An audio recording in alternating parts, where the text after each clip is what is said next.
Hey folks, Nick here from Another BookTube channel. Today talking about the first two Buffy the Vampire Slayer novels. I've got 22 of these things on my shelf and I've got to start them at some point. So I figured October was a really good time. Halloween would be a good time to check out at least starting this series. Especially because one of them is set on Halloween, called Halloween Reign. I don't know if I'm going to do, videos like this for every single entry in the Buffy series, or if I'll do something like this where I give an update on the past couple that I've read. I don't know if there's a demand for that. So if you like this video and if you like Buffy the Vampire Slayer, let me know. I'll keep doing stuff like this, and I'll let you know if these books are any good. So yeah, like I said, start off with the first two. These, from what I could tell, the first two that were published. And that makes sense because the first one is Buffy the Vampire Slayer, The Harvest by Richie Tankersley Cusick. And this is a direct novelization of the first episode of the show. It's the direct novelization of the pilot, which is 2 hours long. And if you watch it now on either the DVD or on streaming, it's split up into 2 episodes. So however you want to call it, it's The Harvest, parts 1 and 2 in book form. And it's a bit of an inauspicious start to this book series because it is exactly that.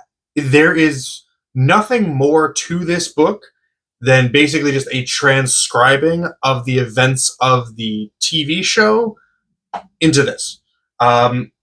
Now, if you've never watched Buffy before, kind of weird that you're watching this video and that you would start with the first book in the series. But what this is it's the intro to Buffy. Buffy the Vampire Slayer is Buffy Summers. She is she has been called upon. She has a great destiny to protect the world against vampires, demons, and other things that go bump in the night. She is a high school student. She's 16, I believe, when it starts. And along with her watcher, Rupert Giles, a kind of stodgy British man, they study demons, hunt demons, kill demons. She makes friends at high school, Xander and Willow, who are just kind of civilians, but who help her in the fight. Willow is a great computer genius, and she gets, you'll discover that as you proceed. Again, if you've never read Buffy or watched Buffy, I don't want to ruin that for you. But it's a fun time. It's a funny show. And this is the first adventure of Buffy in her new high school in Sunnydale, California, where there is a terrible, evil vampire who is trapped underground called the Master, and his acolytes are basically trying to free him. And to do that, they're going to do something called the Harvest, where a bunch of kids are going to be sacrificed, and their blood is going to be used to free the Master. So that's the plot. It is, like I said, if you've ever watched the show, it is just the Harvest. Exactly. There's no added scenes here. The narrative voice of the author, Richie Tankersley Cusick, is basically non-existent. I'm finding it hard to say anything about it because it is just a direct transcription of the actions you see on the screen, the dialogue, as it's spoken. I don't think there's any even added dialogue. There's no added details. There's nothing else here. So it's really not a very strong book. And it's something that if you're going to start here, just watch the pilot. Just watch those first 2 episodes and then move on to the second book. So yeah, I don't have too much else to say about this one because there's just nothing really there.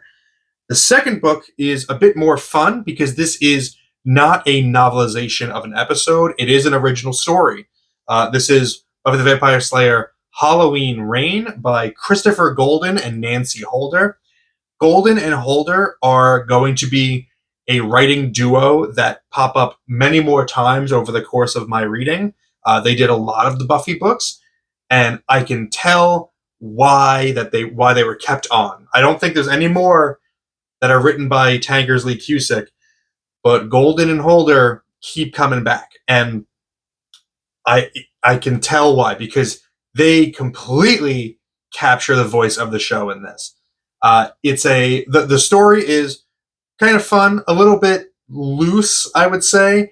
This book was published while the show was still very early on, so there are certain things that are still being hammered out, and certain characters that aren't quite the same as you come to know them in the show. But for the most part, it's all pretty much there. And all right, so I'll read the back to tell you what the plot of this one is. Around Sunnydale, they say a scarecrow saturated with Halloween rain will come alive and slaughter anyone in sight. Buffy's best friends, Xander and Willow, used to think the tale was nonsense, but after a few adventures with Buffy, they're not so sure. Even without a maniacal scarecrow, a Sunnydale Halloween is a truly horrific happening. There are enough zombies and vampires about, ready to party hardy and eat some brains to keep the Slayer and her friends up all night. And then the rain starts to fall.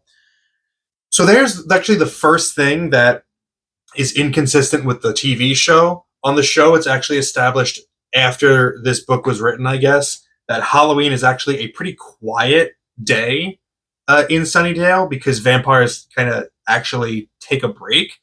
I forget what the reasoning is, but it's established that Halloween is actually pretty quiet usually. But, they're having fun. They're figuring out the world here. And it's an interesting story. It brings in the spirit of Halloween, Sam Hain, I don't know how to pronounce it, Sam Hain. And it's a pretty cool monster. So we get a lot of fun scenes around that premise. I don't know that it's something that would have worked on the show, which is really good, especially at this time. A lot of things they describe, I think, would have been too difficult, too out of the budget to accomplish, especially, again, season 1. So kind of like the perfect venue for a story like this. But really the best selling point of this book is just how completely Golden and Holder capture like the way these characters speak to each other, and that Joss Whedon type of humor. And I've marked us just a little dialogue back and forth here. It's nothing too special, but it gives you an idea of what they're able to capture on the page. So Giles is telling Buffy that she has a lot to do on Halloween, but she's made plans already with Xander and Willow to go to a Halloween party, essentially. So Xander begins, "We've got this masquerade at the Bronze tonight. Didn't Buffy tell you?" "Tell me?" Giles asked. "Tell me what?" "I'm off duty tonight," Buffy declared. "It's been way dead in the undead department, boss. I figured it can't hurt to pretend Halloween's just tricks and treats." "First of all, Buffy, I am not your boss," Giles huffed. "Your mentor, perhaps, if you would do me the honor of considering me such, but not boss. You are the Slayer, and I the Watcher. Secondly, I'm afraid what you propose is impossible." "She didn't propose," Willow said. "I didn't hear proposing." "Definite no proposing," Xander agreed. "More of an announcement. Attention, Kmart shoppers, no slaying tonight, that kind of thing." Giles sighed deeply. So just like that cadence of the way that they pick up on each other's sentences and like they run with bits that are just kind of improvised.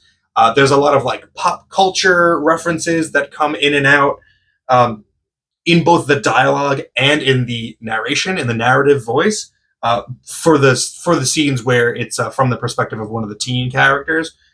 It's very strong to the point where if you're not into it, you're going to find it really, really annoying. Even I, who like that cadence and like the way that they speak, found it to be somewhat irritating because it's so persistent.